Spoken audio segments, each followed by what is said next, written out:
Item ಯಾವುದೇ ಇರಲಿ try ಮಾಡಿ ಆಚಿ ಚಿಕನ್ ಮಸಾಲಾ. ಪರಿಷತ್ಗೆ ಜೆಡಿಎಸ್ ನಿಂದಲೂ ಅಭ್ಯರ್ಥಿ ಕಣಕ್ಕೆ ಇಳಿಸಲಿದ್ದಾರೆ. ನಾಳೆ ಕುಮಾರಸ್ವಾಮಿಯ ಜೊತೆಗೆ ಚರ್ಚೆಯನ್ನ ಮಾಡಲಾಗುತ್ತೆ. ಆ ಚರ್ಚೆಯಲ್ಲಿ ಫೈನಲ್ ಮಾಡಲಾಗುತ್ತೆ.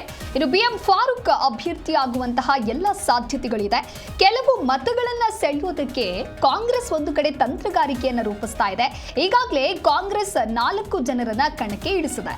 ಕಾಂಗ್ರೆಸ್ 4 ಕಣಕ್ಕೆ ಇಳಿಸಿದ್ರೆ 5ನೇ ಅಭ್ಯರ್ಥಿ ಸೋಮವಾರ ಕಣಕ್ಕೆ ಇಳಿಯಲಿದ್ದಾರೆ. ಬಿಜೆಪಿ 2 ಕಣಕ್ಕೆ ಇಳಿಸಲಿದೆ. ಈ ನಡುವೆ 8 ಅಭ್ಯರ್ಥಿಯಾಗಿ ಜೆಡಿಎಸ್ನಿಂದ ಓರ್ವನನ್ನ ಕಣಕ್ಕೆ ಇಳಿಸೋದಕ್ಕೆ ಚಿಂತನೆಯನ್ನ ಮಾಡಲಾಗಿದೆ. ಕಾಂಗ್ರೆಸ್ನ ಮತಗಳನ್ನ ಸೆಳೆಯೋದಕ್ಕೆ ಸರ್ಕಸ್ ಜೋರಾಗಿ ನಡೀತಾ ಇದೆ. ಅತ್ತ ಕಾಂಗ್ರೆಸ್ ಕೂಡ ಜೆಡಿಎಸ್ ಶಾಸಕರನ್ನ ಸೆಳೆಯುವಂತಹ ಪ್ಲಾನ್ ಅನ್ನ ಮಾಡ್ತಾ ಇದ್ದಾರೆ. ರಣತಂತ್ರವನ್ನ ರೂಪಿಸ್ತಾ ಇದ್ದಾರೆ. 7 ಸ್ಥಾನಕ್ಕೆ ಚುನಾವಣೆ ನಡೆಯಲಿದ್ದು 8ನೇ ಅಭ್ಯರ್ಥಿಯನ್ನ ಕಣಕ್ಕಿಳಿದ್ರೆ ಕ್ರಾಸ್ ವೋಟಿಂಗ್ ಕೂಡ ನಡೆಯಲಿದೆ. ಒಟ್ಟಾರೆ ಏನಾಗುತ್ತೆ ಅನ್ನೋದನ್ನ ಕಾದು ನೋಡಬೇಕಾಗುತ್ತೆ. ಈಗ ಮೊದಲ ಪಟ್ಟಿಯಲ್ಲಿ 4 ಮಂದಿ ಅಭ್ಯರ್ಥಿಗಳನ್ನ ಕಣಕ್ಕಿಳಿಸಿದಂತಹ ಕಾಂಗ್ರೆಸ್ ಪಕ್ಷವು ಮತ್ತೆ 5ನೇ ಅಭ್ಯರ್ಥಿಯನ್ನ ಕಣಕ್ಕೆ ಇಳಿಸೋದಾಗಿ ಪ್ರಕಟವನ್ನ ಕೂಡ ಮಾಡಲಾಗಿದೆ. ಪ್ರಸ್ತುತ ವಿಧಾನಸಭೆಯಿಂದ ವಿಧಾನ ಪರಿಷತ್ಗೆ ಆಯ್ಕೆಯಾಗುವಂತಹ 7 ಸ್ಥಾನಗಳಿಗೆ ಈ ಒಂದು ಚುನಾವಣೆ ನಡೆಯುತ್ತೆ.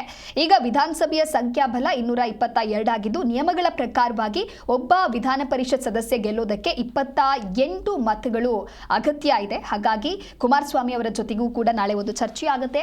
ಆ ಚರ್ಚೆಯಲ್ಲಿ ಅಂತಿಮವಾಗಿರುವಂತಹ ಹೆಸರು ಯಾರದ್ದು ಅನ್ನೋದು ಫೈನಲ್ ಆಗುತ್ತೆ. ಬಹುತೇಕ ಬಿಎಂ ಫಾರೂಕ್ ಅವರೇ ಅಭ್ಯರ್ಥಿ ಆಗುವಂತಹ ಎಲ್ಲ ಸಾಧ್ಯತೆಗಳು ಕೂಡ ಇದೆ. ಹೀಗಾಗಿ ಕೆಲವು ಮತಗಳನ್ನ ಇತ್ತ ಸೆಳೆಯೋದಕ್ಕೆ ಕಾಂಗ್ರೆಸ್ ಕೂಡ ರಣತಂತ್ರವನ್ನ ರೂಪಿಸ್ತಾ ಇದೆ. ಈಗಾಗಲೇ ಕಾಂಗ್ರೆಸ್ 4 ಕಣಕ್ಕಿಳಿಸಿದ್ದು 5ನೇ ಅಭ್ಯರ್ಥಿಯನ್ನ ಕಣಕ್ಕಿಳಿಸುವಂತಹ ಯೋಜನೆಯೂ ಕೂಡ ಆಗದೆ.